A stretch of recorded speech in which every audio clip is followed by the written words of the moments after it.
बिस्मिल्लाहिर्रहमानिर्रहीम। अस्सलामु अलैकुम students, my name is Mohammad Usman Salim. I am from UGI chemistry department. Students, हमने ली शैटलियर प्रिंसिपल स्टार्ट किया था, जिसको बड़ा मैं सिंपल वर्ड्स में बताऊं तो हमने पढ़ा था कि अगर कोई सिस्टम इक्विलिब्रियम पोजीशन पर है और आप क्या करते हैं, आप उस सिस्टम की इक्विलिब्रियम पोजीशन को डिस्टर्ब करते हैं, चेंज करते हैं, ठीक है, या आप इक्विलिब्रियम पोजीशन को डिस्टर्ब करते हैं कैसे? By changing concentration of the mixture, reactants या प्रोडक्ट्स की कंसंट्रेशन को चेंज करके, या आप प्रेशर वगैरह को चेंज करके। तो सिस्टम जो था कुछ इस तरह से एक्ट करेगा कि वो जो डिस्टर्बेंस आई है वो इस डिस्टर्बेंस को, इस चेंज को नलीफाई करने की कोशिश करेगा। कहाँ तक? जहाँ तक सिस्टम इस चेंज को नलीफाई कर सकता है और अपनी इक्विलिब्रियम पोजीशन को दोबारा से री इस्टेब्लिश करने की कोशिश करेगा। अब उसके बाद हमने चेंज इन कंसंट्रेशन डिस्कस किया। हमने सीखा कि अगर आप कंसंट्रेशन चेंज करेंगे तो इक्विलिब्रियम पोजीशन डिस्टर्ब हो जाती है। हमने सीखा कि अगर आप प्रेशर या वॉल्यूम चेंज करेंगे तो इक्विलिब्रियम पोजीशन चेंज होगी। आज का जो हमारा लेक्चर है वो ली शैटलियर प्रिंसिपल की एप्लीकेशन की ही कॉन्टिन्यूटी है, ठीक है। और आज हम सीखेंगे इफ़ेक्ट्स ऑफ टेम्परेचर, कहाँ पर? इक्विलिब्रियम पोजीशन पर, ठीक है। अगर आप टेम्परेचर में चेंज करते हैं तो रिएक्शन जो कि इक्विलिब्रियम पोजीशन में है उसकी इक्विलिब्रियम पोजीशन पर क्या इफ़ेक्ट आएगा। स्टूडेंट्स, सम टाइम ना कुछ टॉपिक्स ऐसे होते हैं कि हम उन्हें अकॉर्डिंग टू द बुक जो है ना वो अरेंजमेंट लेके नहीं चल पाते। उन्हें समझने के लिए ना हमें बहुत सारा एक्सटर्नल डाटा भी देखना पड़ता है ताकि हम पहले टॉपिक की बेस बनाएं। बेस बनाने के बाद, कंसेप्ट लेने के बाद जब हम उस टॉपिक की तरफ आएंगे तो हमारे लिए वो टॉपिक इतना ही आसान होगा जितना कि एक अच्छे स्टूडेंट के लिए वो टॉपिक आसान होना चाहिए, ठीक है। तो आइए हम स्टार्ट करते हैं। पहले कुछ एक कॉन्सेप्ट्स उन्हें पहले देखेंगे और फिर हम आगे बात करेंगे। अगर हम बात करें ना रिएक्शंस जिनमें टेम्परेचर या हीट इन्वॉल्व होती है, या सिंपली अगर मैं बात करूं कि एक्सोथर्मिक और एंडोथर्मिक रिएक्शंस क्या हैं, इनकी अगर हम बात करें तो लेट्स सपोज कि मेरे पास ए और बी कोई से दो रिएक्टेंट हैं, ठीक है। आप क्या करते हैं, आप इन रिएक्टेंट्स को हीट प्रोवाइड करते हैं। मैं यहां पे लिख देता हूं जी कि हीट दी, तो ये रिएक्शन हुआ और ये रिएक्शन के रिजल्ट में आपके पास क्या बनते हैं जी? प्रोडक्ट्स बनते हैं। और प्रोडक्ट्स आपके पास क्या होंगे? C+D। स्टूडेंट्स, ज़रा बात पे गौर कीजिएगा, रिवर्सिबल रिएक्शन है। ये दोनों क्या है? रिएक्टेंट्स, और ये दोनों क्या हैं? प्रोडक्ट्स। अगर तो हीट रिएक्टेंट्स वाली साइड पे है तो इट मींस कि ये क्या है? ये एक एंडोथर्मिक रिएक्शन है। मैं यहां पे लिख देता हूं कि ये एक एंडोथर्मिक रिएक्शन है, ठीक है, एंडोथर्मिक रिएक्शन। इसी तरह अगर मेरे पास एक और रिएक्शन जिसमें दो रिएक्टेंट्स हैं A प्लस B, दोनों रिएक्टेंट्स मिले, ठीक है, और इन रिएक्टेंट्स ने मिलके क्या किया? प्रोडक्ट्स बना दिए, जिससे आप कहेंगे जी लेट से C एंड D। और साथ में क्या हुआ? हीट इवॉल्व हुई। पहले केस में हीट आपने खुद से दी और इस केस में हीट क्या हो रही है? इवॉल्व हो रही है। तो ये बेटे आपके पास क्या होगा? एक्सोथर्मिक रिएक्शन होगा।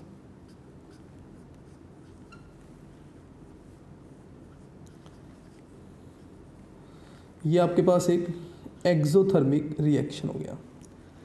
अब ना मैं बात करना चाह रहा हूँ according to the Le Chatelier principle. हमने पढ़ा था कि ली शैटलियर प्रिंसिपल है क्या, कि सिस्टम अगर इक्विलिब्रियम पोजीशन में है और आप क्या करते हैं, इक्विलिब्रियम पोजीशन को डिस्टर्ब करते हैं, तो सिस्टम खुद ब खुद एक्ट करता है ताकि वो अपनी इक्विलिब्रियम पोजीशन को जो चेंज आया है उस इफ़ेक्ट को नलीफाई कर सके, मैक्सिमम हद तक उसे कम करें और दोबारा से इक्विलिब्रियम पोजीशन जो है वो इस्टेब्लिश हो जाए। अब पहला हमने इफेक्ट पढ़ा था चेंज इन कंसंट्रेशन।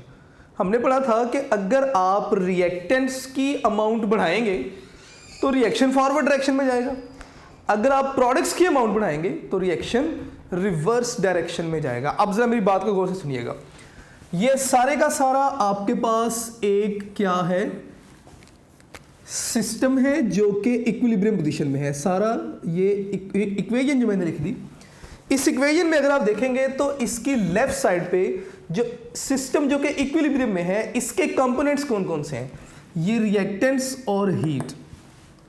इसी तरह रिएक्टेंट्स हीट है, प्रोडक्ट्स हैं, इधर भी रिएक्टेंट्स हैं, हीट है और साथ में क्या है, प्रोडक्ट्स हैं। ये सिस्टम के कंपोनेंट हैं।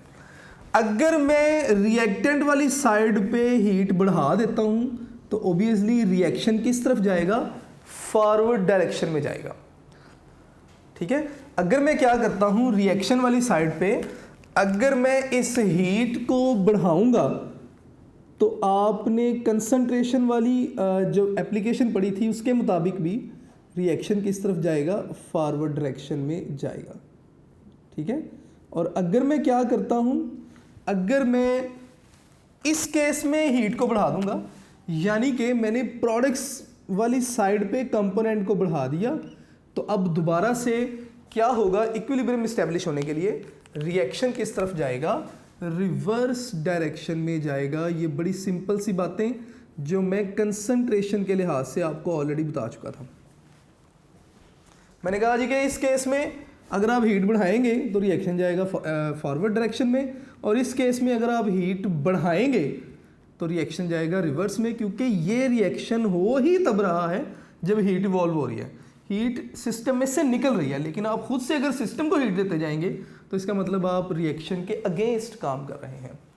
तो इस सारी बहस को हम जो है ना वो लिख लेते हैं अकॉर्डिंग टू ली शैटलियर। मैं इस सारी बहस को कुछ इस तरह लिखूंगा कि एन इंक्रीज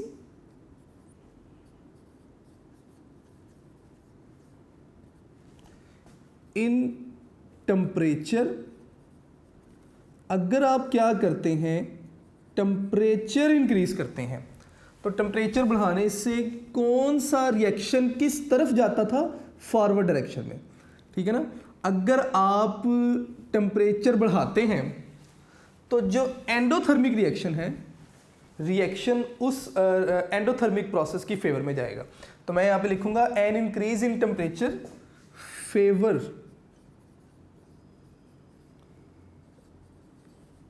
एंडोथर्मिक प्रोसेस। अगर आप क्या करते हैं, टेम्परेचर बढ़ाते हैं तो टेम्परेचर बढ़ेगा तो एंडोथर्मिक रिएक्शन की फेवर में बात जाएगी। ये एक एंडोथर्मिक रिएक्शन था, आपने टेम्परेचर बढ़ाया, मजीद प्रोडक्ट बने, मतलब एंडोथर्मिक रिएक्शन की फेवर में बात हुई। और नेक्स्ट डिक्रीज इन टेम्परेचर,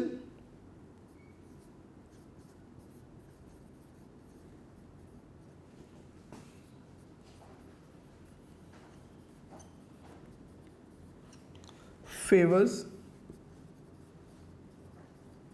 कौन सा प्रोसेस जी, कौन सा रिएक्शन, एक्सोथर्मिक प्रोसेस या एक्सोथर्मिक रिएक्शन। जो वर्डिंग आपको अच्छी लगे आप लिख सकते हैं।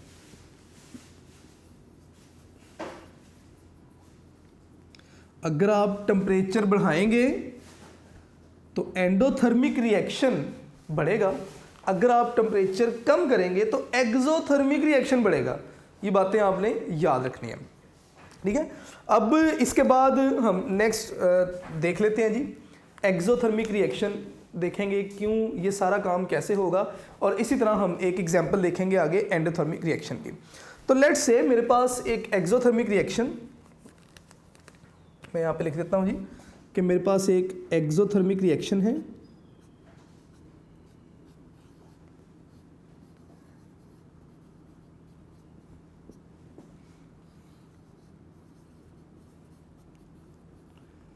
अब यहाँ पे क्या क्या काम होगा ज़रा आप लोगों ने फोकस करना है, गौर से देखना है, और इंशाल्लाह एट द एंड हमें जो कॉन्सेप्ट है वो क्लियर होगा और हम बड़ा इजीली इस टॉपिक को समझ सकेंगे। ठीक है, फ़र्ज़ करें कि हमारे पास एक एक्सोथर्मिक रिएक्शन है। इसका मतलब ये हुआ कि अगर ए और बी मिलते हैं एज रिएक्टेंट और बना देते हैं जी क्या, products which are C and D. अगर ये रिवर्सिबल रिएक्शन है तो जितने भी रिवर्सिबल रिएक्शन हैं उनका अल्टीमेट गोल होता है इक्विलिब्रियम इस्टेब्लिश हो जाना। इक्विलिब्रियम इस्टेब्लिश हो जाएगा। ठीक है, अब हमें कैसे पता चला कि ये एक्सोथर्मिक रिएक्शन है? इस रिएक्शन का जो डेल एच है दैट विल बी नेगेटिव। मतलब कि यहाँ से हीट क्या हो रही है, इवॉल्व हो रही है।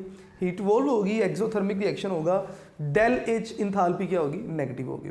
अब दो बातें हैं यहाँ पे आप लोगों ने गौर करना है। इसका मतलब ये हुआ कि ये जो रिएक्शन है इसके दो सब रिएक्शन है, एक फॉरवर्ड रिएक्शन है और एक रिवर्स रिएक्शन है।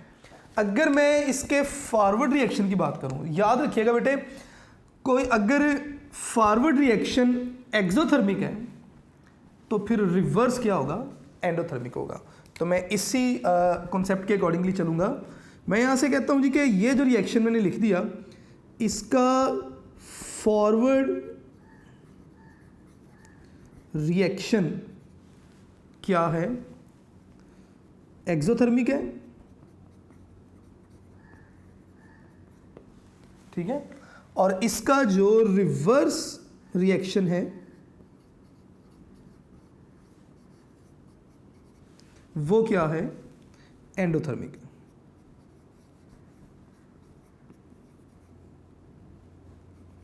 कोई भी रिवर्सिबल रिएक्शन जो कि ओवरऑल एक्सोथर्मिक है, इसका जो फॉरवर्ड स्टेप है वो एक्सोथर्मिक है और श्योर है कि इसका रिवर्स जो है वो क्या होगा, एंडोथर्मिक होगा।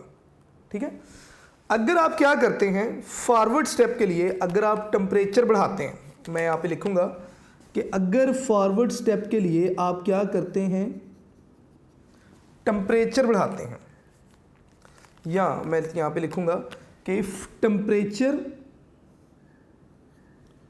इंक्रीज, तो इस केस में भी क्योंकि अगर ओवरऑल आप इस रिएक्शन का टेम्परेचर बढ़ाएंगे, तो मैं दोनों फॉरवर्ड और रिवर्स को अलग-अलग डिस्कस कर रहा हूँ कि एक्चुअली तो दोनों के लिए ही टेम्परेचर बढ़ गया क्योंकि ओवरऑल ये एक ही रिएक्शन है। अगर आप टेम्परेचर बढ़ाते हैं तो फॉरवर्ड स्टेप के लिए भी रिएक्शन बढ़ गया, रिवर्स के लिए भी टेम्परेचर जो है वो बढ़ गया। अब रिवर्स रिएक्शन अगर आप टेम्परेचर बढ़ाते हैं तो रिवर्स जो इसका रिएक्शन है वो कौन सा है, एंडोथर्मिक। और ली शैटलियर कहता है कि जो एंडोथर्मिक प्रोसेस हैं इनके लिए इंक्रीज इन टेम्परेचर जो है वो क्या है, इनकी फेवर में है। ठीक है, मतलब अगर आपने टेम्परेचर बढ़ाया तो जो एंडोथर्मिक स्टेप है वो क्या होगा, बढ़ेगा। यानी कि इस केस में क्या होगा, इस केस में ये होगा कि एंडोथर्मिक रिवर्स स्टेप कौन सा है, प्रोडक्ट्स से रिएक्टेंट्स की तरफ जाना। तो इसका मतलब कि जो प्रोडक्ट्स हैं वो किस में कन्वर्ट होना शुरू हो जाएंगे, रिएक्टेंट्स में।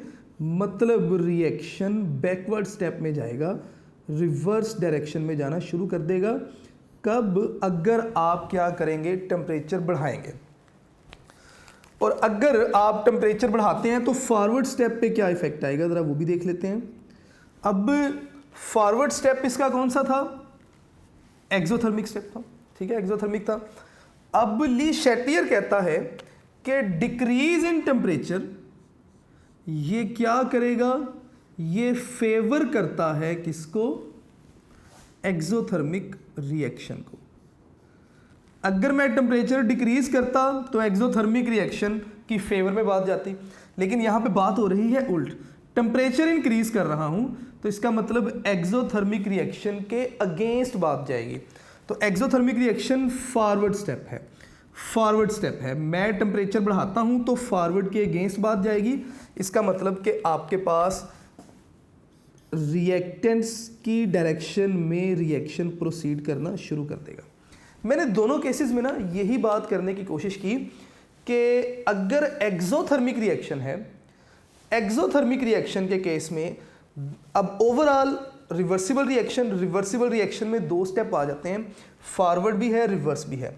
अगर ओवरऑल रिएक्शन एक्सोथर्मिक है तो इसका मतलब फॉरवर्ड एक्सोथर्मिक और उसका जो रिवर्स है वो एंडोथर्मिक ही होगा। ये बातें आपने याद रखनी है, ठीक है।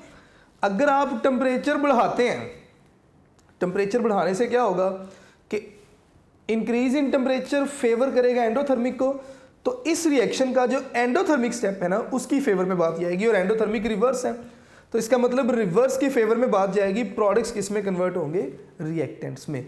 ये बातें शायद मेरे बताने में थोड़ी सी मुश्किल हो, लेकिन कॉन्सेप्ट बहुत इजी है। सारी बात यहाँ पे यही हो रही है कि टेम्परेचर में जो इंक्रीज है वो एंडोथर्मिक स्टेप के या प्रोसेस की फेवर में जाएगा। मैंने आइडेंटिफाई किया कि इन दोनों में से एंडोथर्मिक प्रोसेस या स्टेप कौन सा है, और टेम्परेचर जब बढ़ाया तो एंडोथर्मिक प्रोसेस जो था उसकी फेवर में बात गई। और इस केस में भी कंडीशन वही थी कि अगर मैं टेम्परेचर बढ़ाता हूँ तो क्या होगा कि एक्सोथर्मिक के अगेंस्ट बात जाएगी, तो दोबारा से बात वही हो रही है। अब नेक्स्ट क्या है, नेक्स्ट मुझे पता है क्या कि केसी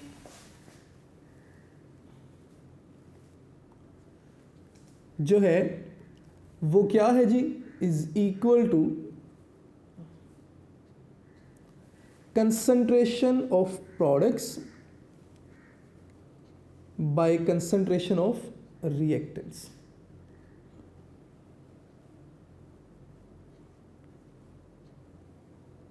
जरा बातों को गौर से सुनते जाइएगा। Concentration of products by concentration of reactants, या मैं यहां पर यह भी तो कह सकता हूं कि केसी जो है वो बेटे डायरेक्टली प्रोपोर्शनल हो जाएगा जी किसके, कंसंट्रेशन ऑफ प्रोडक्ट्स के। मैं यहां पे लिख देता हूं कि केसी डायरेक्टली प्रोपोर्शनल हो जाएगा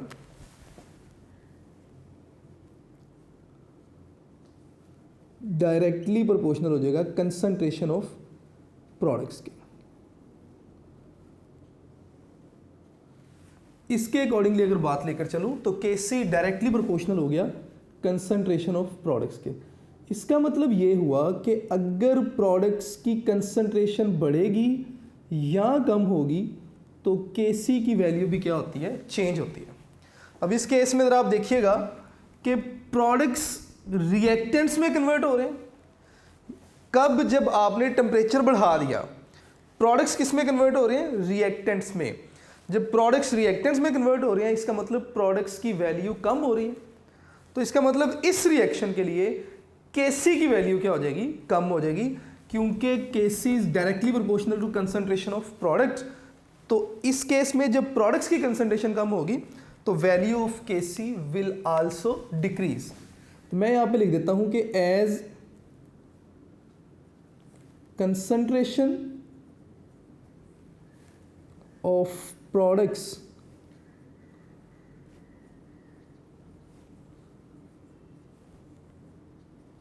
डिक्रीज,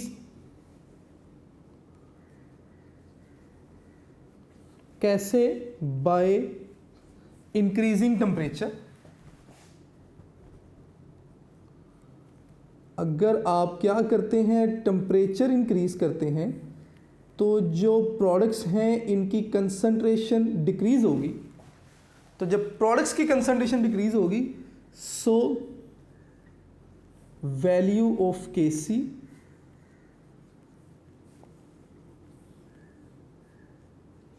विल आल्सो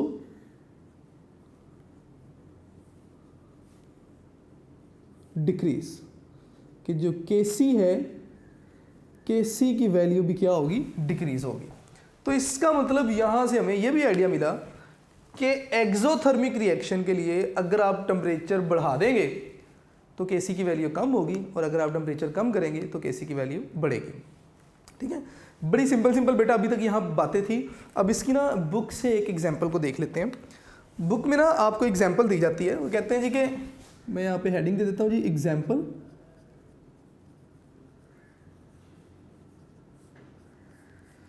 रिएक्शन एक डिस्कस किया जाएगा, वो कहते हैं जी कि कार्बन मोनोऑक्साइड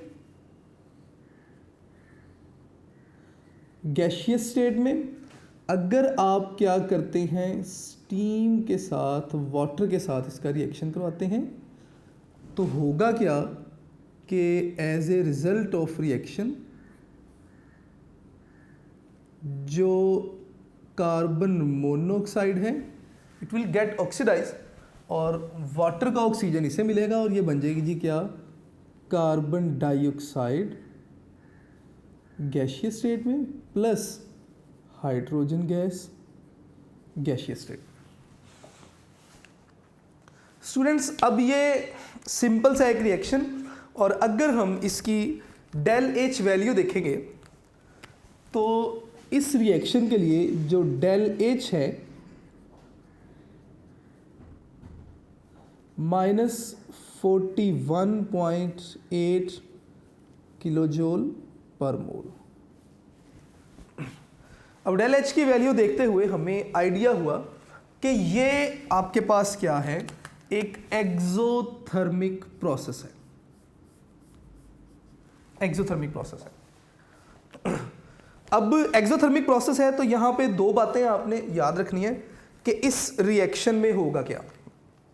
मैं यहाँ पे लिखूंगा जी कि ये जो रिएक्शन है इसका दो स्टेप्स हैं। अगर दोनों रिवर्सिबल रिएक्शन है तो एक फॉरवर्ड स्टेप होगा और एक रिवर्स होगा। ज़रा दोनों को हम बारी बारी देख लेते हैं। ये जो रिएक्शन है इसका जो फॉरवर्ड स्टेप है, यहाँ जो फॉरवर्ड रिएक्शन है वो क्या होगा, मैं यहाँ पे लिख देता हूँ कि इस केस में जो फॉरवर्ड रिएक्शन है दैट इज एक्सोथर्मिक। ठीक है, हमें प्रोडक्ट्स वाली साइड पे जो डेल एच है नेगेटिव में, मतलब ये एक्सोथर्मिक प्रोसेस है overall.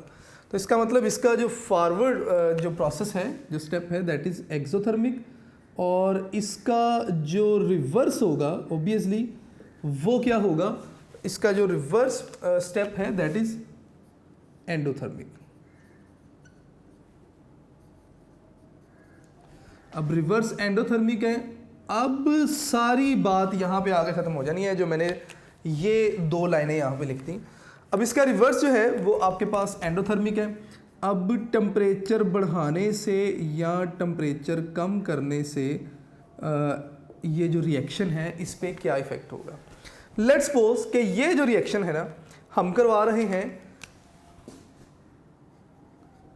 Late at 170 degree centigrade, इस टेम्परेचर पे हम ये रिएक्शन करवा रहे हैं।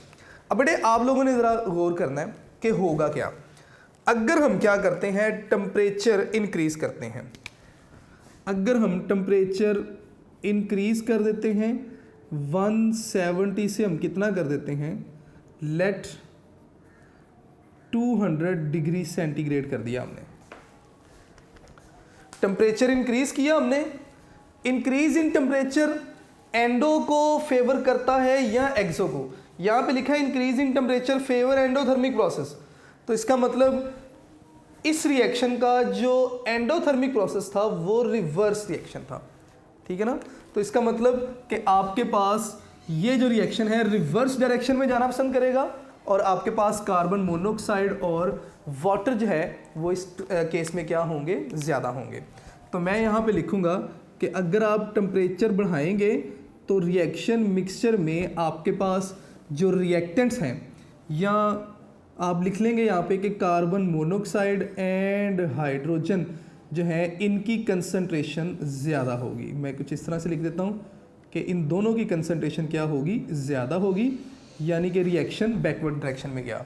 और अगर आप टेम्परेचर कम कर देते हैं, ठीक है, लेट्स से आपने टेम्परेचर कितना कर दिया, 150 डिग्री सेंटीग्रेड कर दिया।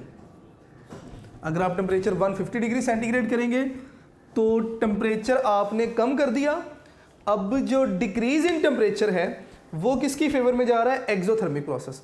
और एक्सोथर्मिक कौन सा है, फॉरवर्ड डायरेक्शन। मतलब अगर आपने टेम्परेचर बढ़ा दिया तो आपके पास जो कार्बन डाइऑक्साइड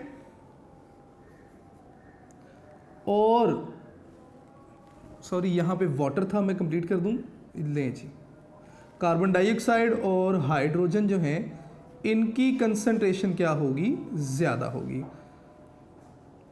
तो इसका मतलब कि इस स्टेप में या इन दोनों या तीनों पॉइंट्स में जो डिस्कशन थी वो सारी डिस्कशन ना इस 2 से 3 लाइनों में ही समराइज हो रही है।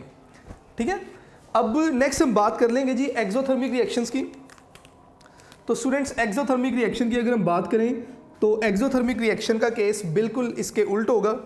आप बड़ा इजीली जो है ना वो सारा बता सकते हैं। तो एक्सोथर्मिक की हमने बात कर ली, अब हम बात करेंगे जी एंडोथर्मिक रिएक्शंस की।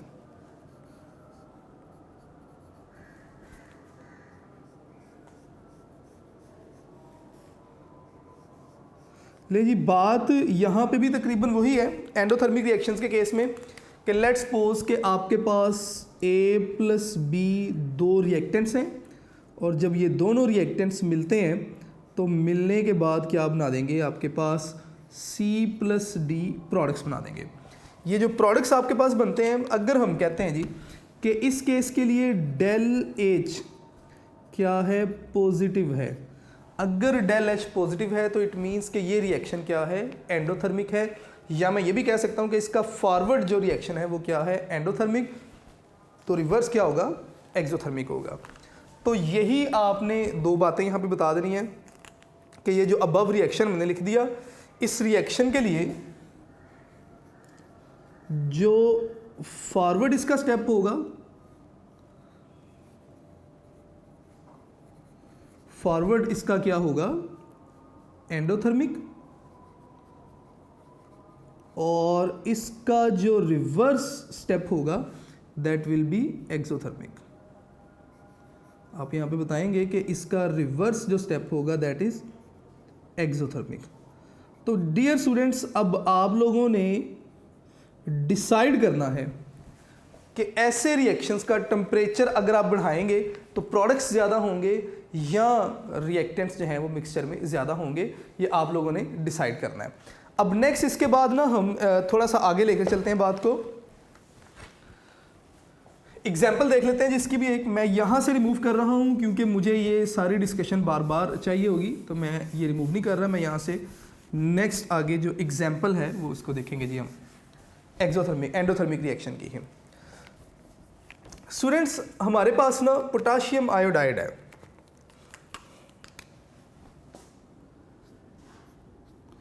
Potassium iodide in solid state.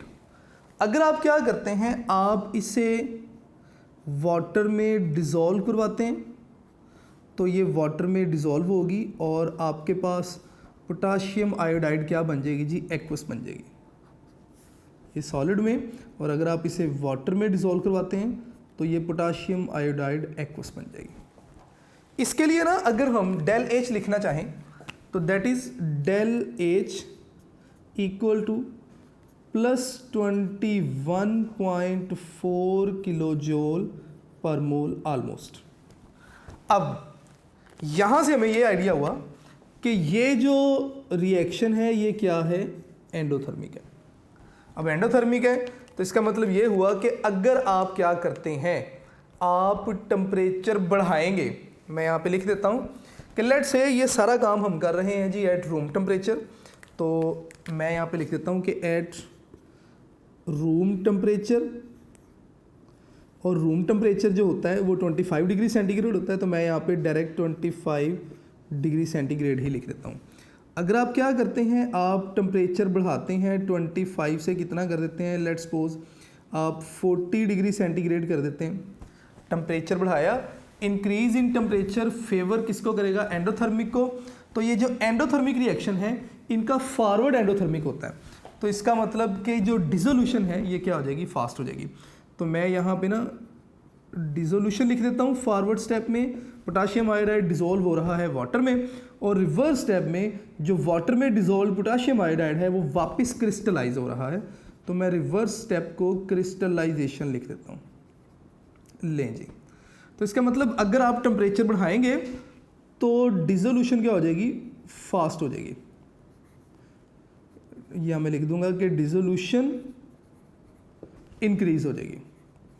और अगर आप टेम्परेचर कम करते हैं और लेट से आपने 10 डिग्री सेंटीग्रेड कर दिया तो यहाँ पे क्रिस्टलाइजेशन क्या हो जाएगी, इंक्रीज हो जाएगी।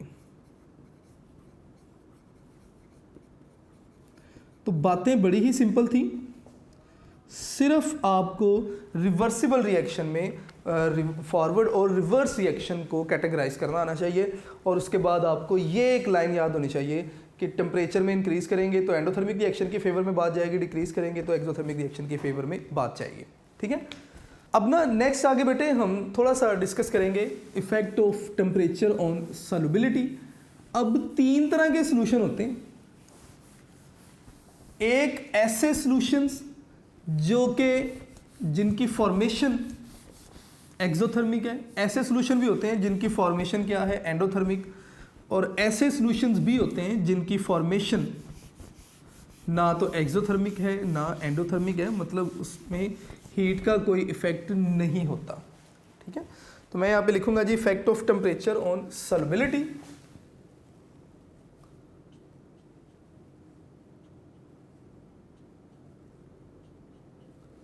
इफेक्ट ऑफ टेम्परेचर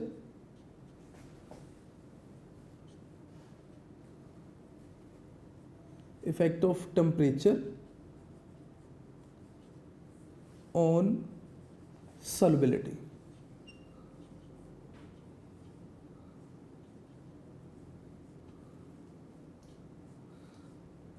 बातें आगे सारी आसान है तो मैं बहुत ज़्यादा एक्सटेंड नहीं करूँगा और आप लोग बाकी बुक से भी इसे देखिएगा ज़रा।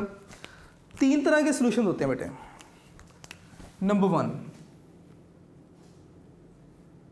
अगर आपने सोल्यूट और सॉल्वेंट को मिलाया, ठीक है, आपके पास सॉल्यूशन ज़रूर बना लेकिन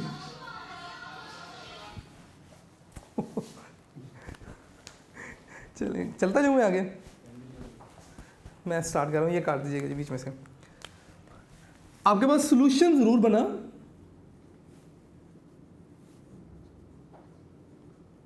लेकिन इस सॉल्यूशन के लिए जो डेल HSOL है यानी कि हीट ऑफ सॉल्यूशन है, अगर ये क्या है, नेगेटिव है, तो इसका मतलब कि ये एक ऐसा सॉल्यूशन था जिसमें हीट इवॉल्व हो रही थी, एक्सोथर्मिक प्रोसेस था। ठीक है, इसकी एग्जांपल अगर आप देखना चाहते हैं तो NaOH है। अगर आप वाटर में मिक्स करते हैं जी NaOH को, यानी कि NaOH का वाटर में सॉल्यूशन बनाते हैं तो एक्सोथर्मिक होता है। इसी तरह अगर हम बात करते हैं जी इसकी एसिड्स की, एसिड्स को जब आप वाटर में मिक्स करते हैं तो वो भी एक्सोथर्मिक प्रोसेस है। इसके अलावा KCl वगैरह, ये सारे वाटर में जब आप इन्हें मिक्स करते हैं तो टेम्परेचर बढ़ जाता है, ये एक्सोथर्मिक प्रोसेस है। ठीक है, अब एक्सोथर्मिक प्रोसेस के लिए आप लोगों ने इस स्टेटमेंट को देखते हुए डिसाइड करना है कि डिसोल्यूशन फास्ट कब होगी और क्रिस्टलाइजेशन फास्ट कब होगी, या सॉल्यूशन तेज़ी से कब बनेगा और जो आपके पास सोल्यूट है वो वापस कब आएगा, उसकी रिक्रिस्टलाइजेशन कब होगी। ऑब्वियसली एक्सोथर्मिक प्रोसेस है, फॉरवर्ड स्टेप एक्सोथर्मिक है, रिवर्स स्टेप एंडोथर्मिक है। अगर आप टेम्परेचर बढ़ाएंगे तो एंडोथर्मिक प्रोसेस बढ़ेगा, सोल्यूट आपको ज़्यादा मिलना शुरू हो जाएंगे। लेकिन जी दूसरे तरह के एक सोल्यूशन होते हैं जी, कि मैं इसमें लिखूंगा जी कि सोल्यूट प्लस सॉल्वेंट। अगर आप क्या करते हैं, सॉल्वेंट में सोल्यूट ऐड करते हैं तो आपके पास जो सॉल्यूशन बनता है इसके लिए डेल H जो है इसकी वैल्यू क्या होगी, पॉजिटिव। तो इसका मतलब ये सॉल्यूशन जो थे ये एंडोथर्मिक प्रोसेस को फेवर करते हैं। इसका मतलब ये हुआ कि टेम्परेचर बढ़ाएंगे तो सॉल्यूशन की कंसंट्रेशन ज़्यादा होगी, सॉल्यूशन तेज़ी से बढ़ेगा, और अगर आप टेम्परेचर कम करेंगे तो सोल्यूट रिक्रिस्टलाइज हो जाएगा। ठीक है, इसकी एग्जांपल्स में अगर आप आ जाते हैं तो इसकी एग्जांपल्स में आपके पास NH4OH है। ठीक है, इसी तरह लिथियम कार्बोनेट एक्सेट्रा, ये सारी इसकी एग्जांपल में आ जाता है। लास्ट में बेटे ऐसे सॉल्यूशन भी हैं कि जिनके ऊपर टेम्परेचर का यानी कि ना तो वो एक्सोथर्मिक है ना ही एंडोथर्मिक है। तो मैं यहाँ पे लिख देता हूँ कि सोल्यूट प्लस सॉल्वेंट। तो जब इनसे सॉल्यूशन बनता है तो सॉल्यूशन तो बना, लेकिन जो डेल एच है, del H of solution that is equal to almost zero. मैंने वर्ड यहाँ पे यूज़ किया ऑलमोस्ट ज़ीरो, ठीक है ना। तो ऐसे सॉल्यूशन में जो हीट है ना तो वो इवॉल्व होती है ना ही आपको हीट देनी पड़ती है। इसकी एग्जांपल में अगर आप चले जाएंगे तो इसकी एग्जांपल में आपके पास क्या आ जाएगा जी, इसकी एग्जांपल में NaCl अगर आप वाटर में इसका सॉल्यूशन बनाते हैं तो दैट सॉल्यूशन जो है वो ना तो हीट इवॉल्व होगी ना ही अब ये बेटे हमारा आज का लेक्चर था जिसमें हमने ओवरऑल सीखा कि इफेक्ट ऑफ टेम्परेचर क्या होगा। सारे लेक्चर में ना सिर्फ आपको पता होना चाहिए कि फॉरवर्ड स्टेप कौन सा है, रिवर्स स्टेप कौन सा है। अगर रिएक्शन एंडोथर्मिक है तो फॉरवर्ड स्टेप एंडोथर्मिक होगा, अगर ओवरऑल रिएक्शन एक्सोथर्मिक है तो फॉरवर्ड स्टेप एक्सोथर्मिक होगा। टेम्परेचर बढ़ाने से एंडोथर्मिक के फेवर में रिएक्शन जाएगा। बस ये चीज़ें जब आपको जो है वो यहाँ से कैटेगराइज करने आ जाएंगी तो ओवरऑल टॉपिक भी आपको समझ आ जाएगा। इसको ब्रीफली आपने लिखना कैसे एग्जाम में, इसके लिए आप यूनिक नोट्स को फॉलो करेंगे और इंशाल्लाह नेक्स्ट लेक्चर में हम नेक्स्ट टॉपिक को डिस्कस करेंगे। अपना ढेर सारा बेटे ख्याल रखिएगा। अस्सलाम वालेकुम।